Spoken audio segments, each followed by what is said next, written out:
전체 질문이 107개가 있습니다. 107개가 있는데 105번째니까 2번 남았죠? 하나씩 한다고 하면 2번 남았습니다. 올해 안에 정확하게 마칠 수 있을 것 같습니다. 2년에 걸쳐서 107개의 문제를 다 다루게 되네요. 오늘 105번째 제가 질문을 읽으면 여러분이 답을 읽어주시면 되겠습니다. 5째 기원에서 우리는 무엇을 위하여 기도하는가?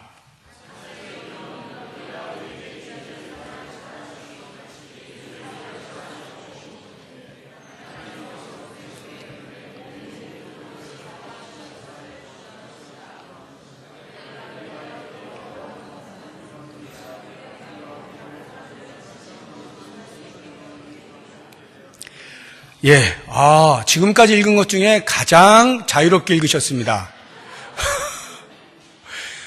속도는 정상적인 속도에서 약간 늦게, 이게 정상입니다. 우리 교회에는요. 그러니까 젊으신 분들 빨리 읽으시고 싶으시겠지만 다른 분들을 고려해서 약간 늦게 이 구절을 이렇게 탁탁탁 이렇게 하는 거 있잖아요. 그거 그렇게 읽어주셔야 같이 이렇게 맞춰서 읽을 수가 있습니다. 그냥 쭉 읽어버리시면 어르신들은 못 따라가요. 그러니까 그렇게 좀 잘 맞춰서 천천히 읽어주시면 좋을 것 같습니다. 자, 1번 보겠습니다. 어떤 죄를 말하는 것인가? 지금 5번째 기원이 우리가 우리에게 죄 지은 자를 사하여 준 것 같이 우리 죄를 사하여 주시옵고 할 때 이 죄, 언급되고 있는 죄가 어떤 죄를 말하는 것이냐 하는 말입니다. 죄면 죄지 죄가 어떤 죄가 있나 이렇게 생각하시는 분이 계실런지 모르겠는데 죄는 크게 2가지가 있죠. 성경적으로 신학적으로 이야기할 때 하나는 원죄, 또 다른 하나는 자범죄. 원죄라고 하는 것은 나와 관계없이 태어날 때부터 우리의 인류의 조상인 아담과 하와가 타락하여 그 아래로 낳은 모든 후손들이 다 죄인으로 태어나는 것, 이것을 가리켜서 원죄라고 하고요. 우리의 일상의 삶 속에서 내가 짓는 죄, 이것을 자범죄라고 합니다. 그러면 여기에서의 말하는 죄는 어떤 죄일까요? 1번 원죄, 2번 자범죄. 1번 손 드십시오. 1번 원죄를 이야기하는 것이다. 2번 자범죄를 이야기하는 것이다. 네, 지금 아시는 분이 15분. 나머지 분들은 알면서 저 야구를 하고 안 드시거나. 2번이 맞습니다. 자범죄에 관련되어진 이야기입니다. 그러니까 하나님과의 관계를 근본적으로 갈라놓은 죄, 이게 원죄잖아요. 그 원죄에 대해서 사하여 주시옵고 이렇게 구하고 있는 것이 아닙니다. 우리는 그리스도 안에서 이미 죄사함을 받은 사람이죠. 우리는, 성도는 이미 죄사함을 받은 사람이죠. 한번 볼까요? 에베소서 1장 7절 말씀 같이 봅니다. 우리는 그리스도 안에서 그의 은혜의 풍성함을 따라 그의 피로 말미암아 속량 곧 죄사함을 받았느니라. 그리스도 안에서 죄사함을 받은 존재들이 성도입니다. 주님이 가르쳐주신 기도는 누구에게 가르쳐주신 것일까요? 제자들에게. 그러니까 이미 예수를 따르고 있는 사람들에게 가르쳐주시는 것으로 보아서 죄를 사하여 주옵시고 라고 하는 이 기도는 원죄와는 상관이 없다라고 하는 것을 아실 수가 있게 되는 것입니다. 일상에서 우리가 스스로 짓는 죄들에 대하여서 사함을 위하여 기도하라고 가르쳐 주시는 것입니다. 그래서 하나님의 자녀답지 못하게 사는 우리의 삶에 대해서 회개하는 것에 그 죄를 지은 것도 어마어마하지만 또 회개하는 것에 있어서도 우리에게 모범을 보여주고 있는 인물 중에 하나가 다윗이죠. 다윗이 지은 시들 가운데서 대표적으로 자신이 우리아의 아내 밧세바를 범한 다음에 그것이 나단 선지자에 의해서 발각이 되어지고 말할 수 없는 통분함으로 가슴을 찢는 그런 시를 지은 것, 여러 편이 있는데 그 가운데 대표적인 게 51편이에요. 시편 51편. 한번 볼까요? 시편 51편 1절, 2절 같이 읽어봅니다. 하나님이여 주의 인자를 따라 내게 은혜를 베푸시며 주의 많은 긍휼을 따라 내 죄악을 지워주소서. 나의 죄악을 맑게 씻으시며 나의 죄를 깨끗이 제하소서. 자신이 범한 죄에 대하여 용서를 구하고 있는 거예요. 7절, 51편 7절 같이 봅니다. 우슬초로 나를 정결하게 하소서. 내가 정하리이다. 나의 죄를 씻어주소서. 내가 눈보다 희리이다. 9절 또 보시겠습니다. 주의 얼굴을 내 죄에서 돌이키시고 내 모든 죄악을 지워주소서. 이렇게 다윗은 자기의 범죄한 것에 대하여 하나님께 간절한 마음으로 가슴을 찢는 심정으로 토로하고 있는 것을 볼 수가 있어요. 그래서 우리 올해 표어인 이쪽에 구원의 즐거움 회복시켜 주소서라고 하는 거 시편 51편 12절 말씀이에요. 같이 한번 읽어보죠. 시작. 주의 구원의 즐거움을 내게 회복시켜 주시고 자원하는 심령을 주사 나를 붙드소서. 주의 구원의 즐거움을 내게 회복시켜 주옵시고. 모든 죄를 지었음에도 불구하고 구원에 대하여 기도하고 있지 않다는 것. 저를 다시 구원하여 주시고라고 하지 않는 이유는 이미 구원을 받은 백성이다라고 하는 거예요. 원죄에 대해서는 이미 그리스도 안에서 해결이 된 존재라고 하는 것입니다. 그럼에도 불구하고 일상에 살면서 내가 짓는 죄들을 어떻게 할 것이냐. 이 다윗처럼 하나하나에 대해서 내가 지은 것이 생각날 때 생각나지 아니한 것조차도 주님 용서해 주십시오라고 기도를 하면서 나의 구원의 즐거움을, 죄로 인하여 막혔던 즐거움을 회복시켜 주십시오. 이렇게 기도하게 되는 거죠. 그래서 대표적으로 사도 요한이 요한 1서에서 우리에게 말씀하고 있는 것도 마찬가지입니다. 요한 1서 1장 9절 한번 보죠. 만일 우리가 우리 죄를 자백하면 그는 미쁘시고 의로우사 우리 죄를 사하시며 우리를 모든 불의에서 깨끗하게 하실 것이요. 여기 우리의 죄를 다 사하시고 모든 불의에서 깨끗하게 하신다라고 할 때 이 죄도 역시 마찬가지로 자범죄에 관련되어진 말씀이에요. 이미 사도 요한이 예수를 믿는 신앙 공동체의 성도들을 향하여 이 말씀을 해주고 있는 거예요. 일상의 삶에서 우리가 짓는 죄들을 다 고하면 주님께서는 미쁘시기 때문에 우리를 용서해 주신다라고 하는 것. 그래서 이 예수님의 가르치시는 죄사함의 기도는 우리의 자범죄에 대한 기도다라고 하는 것을 먼저 아실 필요가 있어요. 그렇다고 하면 왜 이 기도를 할 필요가 있느냐? 2번 문제. 첫 번째, 죄 사함에 대한 신학적 오류를 바로잡기 위해서다. 죄 사함과 관련되어져서 잘못된 신학을 가르치는 사람들이 왕왕 있어요. 잘못된 신학을 가르치는 교단이라든지 교리가 있다 이 말이에요. 그 첫 번째가 칭의. 예수님이 우리를 의롭다라고 칭해 주시잖아요. 칭의 때 발생한 죄사함. 그러니까 예수님께서 우리를 의인이다라고 칭하실 때는 이미 우리의 원죄를 깨끗이 씻어 주신 거죠. 그 죄사함이 완벽하기 때문에 더 이상의 죄사함을 위한 기도는 할 필요가 없다라고 가르치는 교리가 있는 거예요. 거의 이제 이단이라고 보시면 되겠죠. 그러니까 예수님의 죄사함의 은혜, 칭의 때 보여주신 것이 완벽하니까 굳이 우리가 또다시 죄사함을 위하여 기도할 필요가 없는 거다. 이렇게 말하는 것은 잘못된 겁니다. 두 번째, 구원을 받은 자. 비슷한 이야기입니다만 구원을 받은 자는 더 이상 죄를 짓지 않는다. 이렇게 가르치는 또 교리가 있어요. 비슷하면서 약간 다르죠? 죄사함의 칭의 때 받은 죄사함이 완벽하기 때문에 더 이상 죄사함을 위한 기도를 할 필요가 없다라고 하는 것과 구원을 받은 자는 더 이상 죄를 짓지 않는다. 그러니까 죄사함을 위한 기도를 할 필요가 없는 것이다. 라고 말을 하는 이 두 가지가 잘못된 교리라는 거예요. 이 두 번째, 첫 번째도 마찬가지 두 번째 교리 이런 것들을 이제 완전 성화설이라고 이야기를 해요. 완전 성화. 그리스도께서 우리를 십자가에서 속량하시고 죄 사함을 얻게 하셨으면 그것으로 이미 완전히 성화의 끝에 다다란다. 그러니까 영화의 자리에 이른다. 이렇게 가르치는 게 완전 성화설이에요. 제가 종종 말씀을 드리지만 이런 것에 대한 대표적인 이단이 구원파입니다.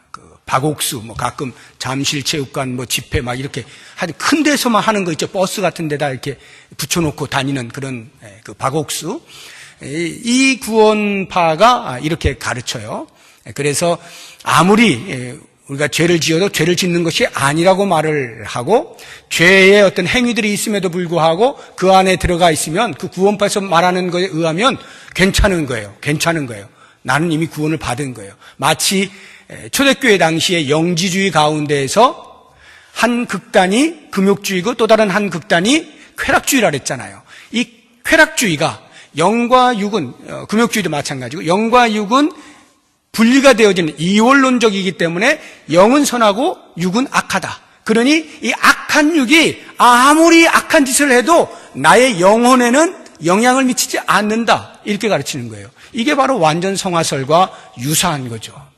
이런 흐름 속에서 이단의 교리는 끊임없이 역사를 통해서 흘러내려오고 있습니다. 이런 데에 속아 넘어가시면 안 돼요. 사실 이런 그 교리를 배우게 되면 마음은 편하죠. 굉장히 편합니다. 더 이상의 내가 하는 행위에 대해서 죄책감을 가질 필요가 없잖아요.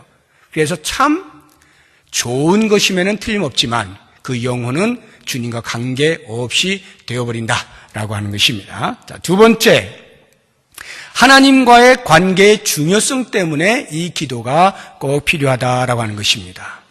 하나님과의 관계의 중요성. 예를 들어서 일용할 양식을 주십시오라고 기도하는 것, 우리가 우리의 육체를 위해서 일용할 양식 먹어야 되잖아요. 그래야 육체가 견디지 않습니까?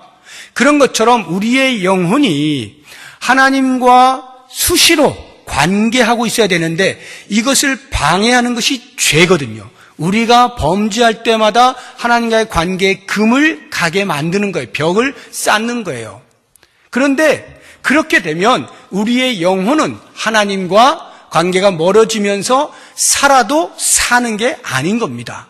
스스로를 속이면서 살고 있는 것뿐이지 하나님과의 관계가 멀어지면 영적으로 죽은 자와도 같은 거예요.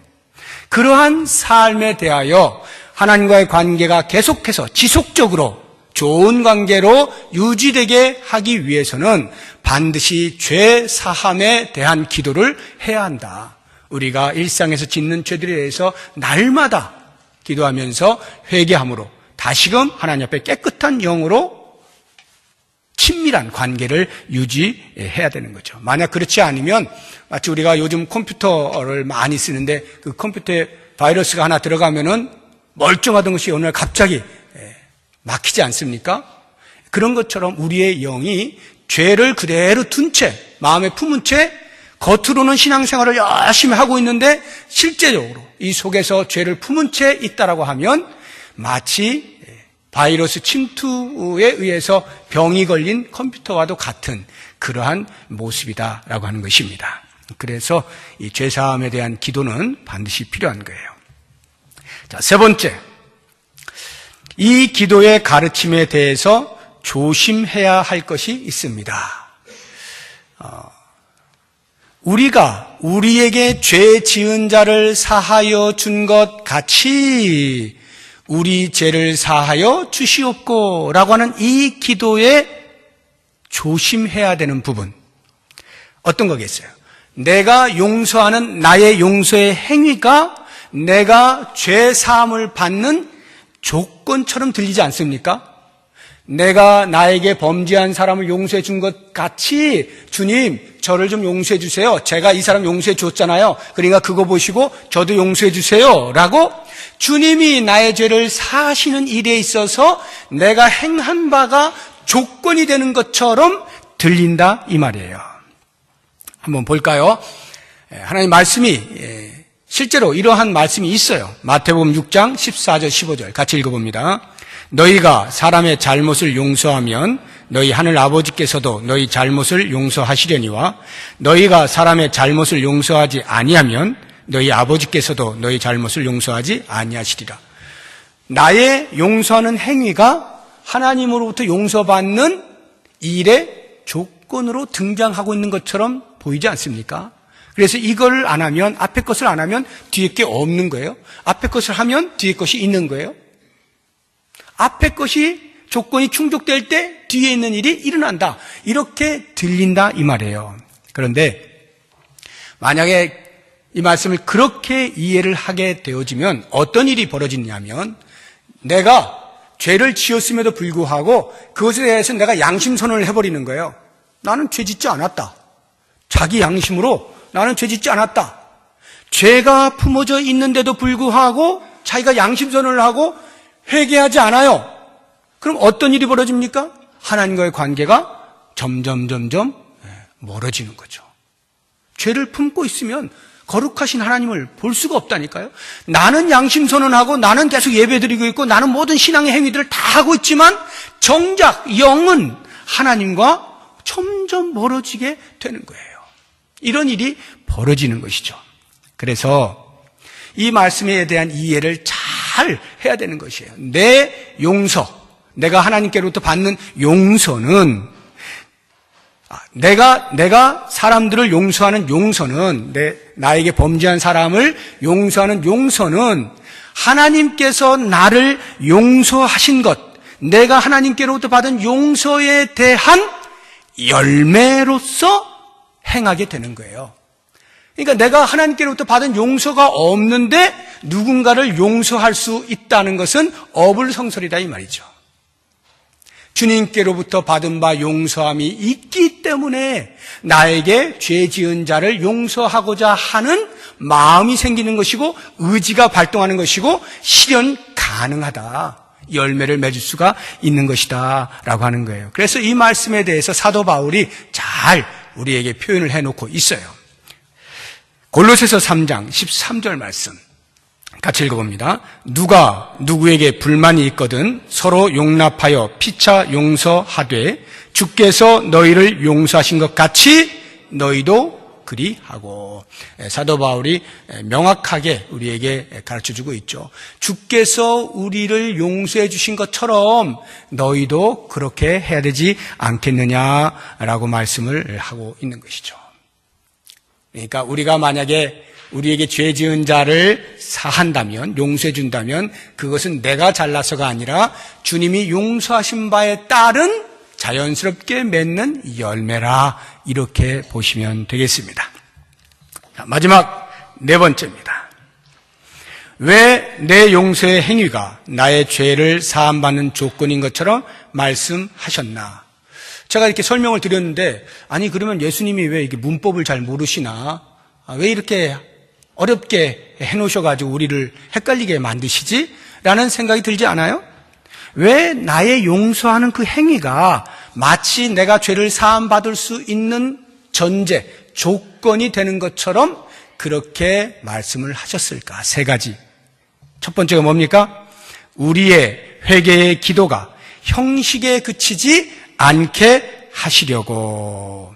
무슨 말이냐면 하나님은 기계적인 분이 아니셔요. 인격이시잖아요. 그러니까 당신의 피조물, 우리 하나님의 형상대로 지음받은 우리 인간들과도 인격적 관계를 형성하시기 원하시는 거예요.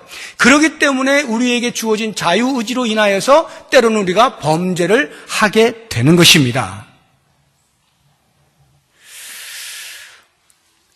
자, 그렇게 볼 때 인격적 관계를 중요시 여기시는 하나님이시라고 하면 우리가 예를 들어 범죄를 했어요.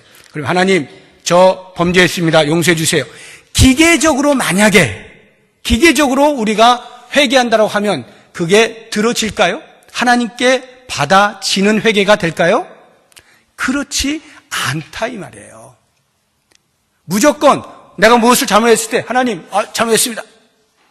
무조건 손 들고 그냥 보고만 하면 저절로 다 죄사함이 되어지고 하나님과 관계가 탁탁탁탁 기계처럼 맞아 떨어지느냐? 아니라 이 말이에요. 인격적 관계이기 때문에 인격으로, 다시 말하면 내 중심으로 진정성을 담아서 회개하지 않으면 그 회개는 무용지물이 되고 만다라고 하는 것입니다.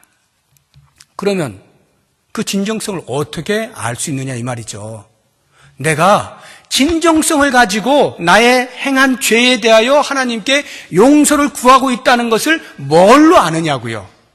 그것에 대한 한 단편이 누군가가 나에게 범죄를 하였는데 그것을 용서하고 있는지 아닌지를 보면 내가 하나님께 범죄한 것에 대하여 회개하는 회개의 기도가 진정성이 있는지 없는지를 가늠해 볼 수 있다는 것입니다. 더 쉽게 이야기해서 나는 나에게 죄를 지은 사람에게 용서하지 않고 있으면서 하나님께 용서해 주세요 라고 하는 것은 진정성이 없다는 뜻입니다. 제가 우리 주일 예배 때, 공예배 때 그 대표 기도 하시는 분들 기도의 내용들을 늘 제가 이렇게 적어서 하시도록 부탁을 드리고 있는 이유는요. 물론 안 적어도 얼마든지 기도 잘하시는 분들이에요. 얼마나 기도 생활을 오랫동안 해오셨는데 그걸 못 하시겠어요? 못해서 그게 아니라 그걸 적는 동안에 일주일 내내 생각을 하는 거예요. 내가 무엇을 잘못하고 뭘 어떻게 쭉 하면서 정성을 다해서 이렇게 그래가지고 엑기스로 줄여가지고 딱 해서 기도하는 겁니다. 온 성도를 대표해 기도하기 때문에 그때 그 기도 중에 반드시 참회의 기도를 넣으라고 제가 말씀을 드려요. 반드시. 모든 분들이 다 그렇게 하시잖아요. 다 알고 있는 겁니다. 기도의 내용 가운데는 감사가 들어가야 되고 회개가 들어가야 되고 간구가 들어가야 되고 뭐 예수님의 이름으로 기도 이런 게 들어가야 된다. 다 알고 있는 거예요. 이 참회의 기도를 하는 이유가 뭡니까? 나의 기도가 하나님 앞에서 상달되기 위하여 먼저 우리의 죄의 사함을 받지 않으면 그 죄가 장벽이 되어서 기도하는 것이 올라가지 않으니까 그래서 회개 기도를 드리는 거예요. 회개 기도를 드린다라고 할 때 아무리 미사 여구를 잘 쓰고 듣는 모든 사람들이 감동할 만한 그러한 멋진 표현으로 참회 기도를 올렸다 할지라도 만약 그 사람이 일상의 삶 속에서 자기가 생각하고 있는 누군가 자기에게 범죄한 자에 대하여 용서하지 않은 채 그 일을 하고 있다면 그 기도는 겉으로는 어느 누구도 판단할 수 없지만 하나님은 아신다 이 말이에요. 그렇기 때문에 하나님께서 이와 같은 말씀을 하고 있는 거예요. 너 자신을 먼저 돌아보아라. 너가 나에게 회개의 기도를 드리는 것에 대한 진정성을 너의 삶에서 입증해내고 있느냐? 이렇게 물으시는 거예요. 그래서 마치 조건인 것처럼 표현이 되어 있지만 사실은 네가 받은 죄사함의 크기를 잊지 말아라. 너에게 행하는 잘못에 대하여 그것을 크게 부각시키고 도저히 이것만큼 용서할 수 없는 거야라고 말하지 말아라는 거예요. 네가 받은 죄사함은 어떤 것도 용서할 수 없는 것이 없다 이 말이에요. 그만큼 크다는 것이죠. 자, 그런 면에서 두 번째 우리가 보고 있는 게 지금 말씀을 드리는 거예요. 하나님의 자비의 크기를 인식하게 하시려고. 한번 생각해 보세요. 제가 말은 이렇게 잘하고 있지만 저 자신에게도 누군가가 잘못했을 때 제가 용서하는 것이 그렇게 간당간당하게 쉬울까요? 그건 그 사람도 아니죠. 사람이라는 게 감정이 있는 것인데 그렇게 뭐 성경이 이렇게 말하라고 한다 해서 탁탁 되면 기계지 어디 사람입니까? 괴로워요. 힘든 거예요. 근데 말씀은 생각나지 잘 안 되지? 그러니까 괴롭잖아요. 가슴을 찢는 거예요. 끙끙거리는 거예요. 그러면서 어떻게 이 말씀을 계속 생각하는 거죠. 우리가 우리에게 죄 지은 자를 사하여 준 것 같이 우리의 죄를 사하여 주시옵고 과연 주님 저는 용서를 하고 있는 것입니까? 왜 저는 용서를 못한다라고 말하고 있는 것입니까? 주님께서 저를 위하여 십자가에 죽으신 그 사랑의 크기를 아직도 다 모르는 것입니까? 하고 가슴을 찢게 되는 거예요. 이 기도를 하면서. 그러면서 나의 힘으로는 혹 안 될지 몰라도 주님 저에게 주의 마음을 품게 하소서. 주님이 나를 위하여 행하신 십자가의 희생이 어떠한 것임을 저로 잊지 않게 해주십시오 하면서 나에게 범죄한 자를 용서하는 이것으로 주님 앞에 나오고 엎드리고 이럴 때 하나님과의 관계가 밀접하게 형성이 될 수 있다는 거죠. 그래서 1만 달란트 빚진 자와 100데나리온 빚진 자의 그 비유의 말씀이 있잖아요. 1만 달란트하고 100데나리온은 6,000배면 60만 배인가요? 60만 배면 60만 배. 그러니까 비교 자체가 안 되는 그러한 그건데, 주님께로부터 받은 바의 용서는 내가 용서할 것에 비할 바가 안 되게 큰 거예요. 어마어마하게 큰 거예요. 그러니까 이런 기도를 할 때마다 내가 주님께로부터 받은 바 그 죄사함의 크기가 어떠한지를 계속 자각하는 겁니다. 끊임없이.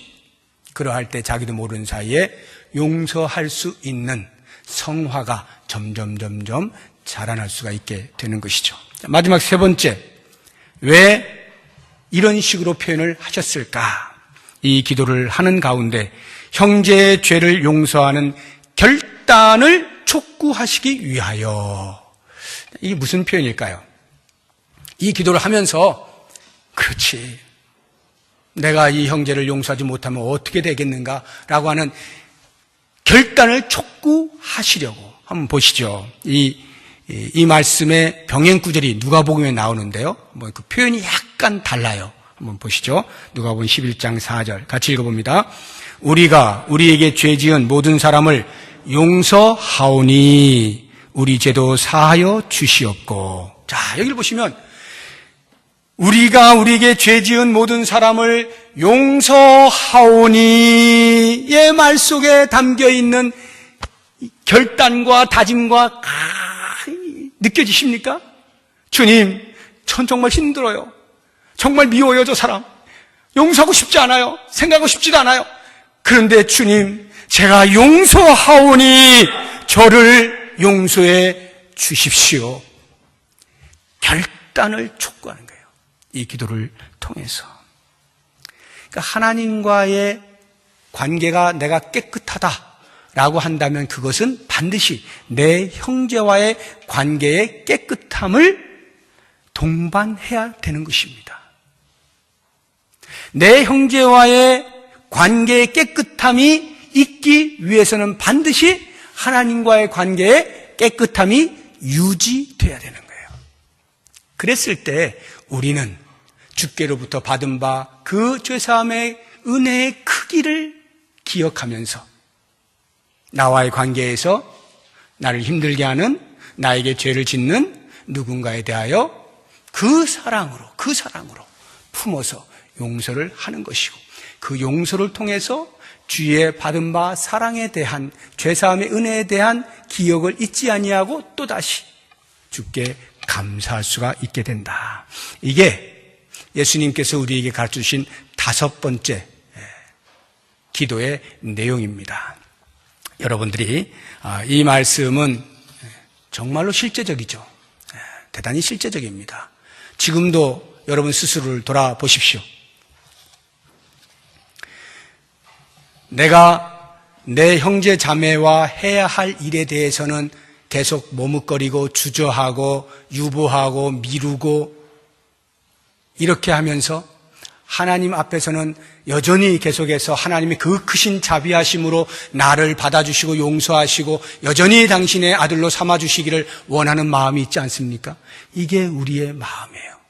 이러할 때 하나님 앞에서의 아들됨과 딸됨의 진정성을 나와의 관계하고 있는 이웃에게서 나의 행위를 통하여 증명해내고 자증하고, 그렇게 주님과의 관계를 계속해서 깨끗하게 유지하시면서 거룩으로 나아갈 수 있는 우리 모두의 삶이 될 수 있기를 바랍니다. 기도하겠습니다.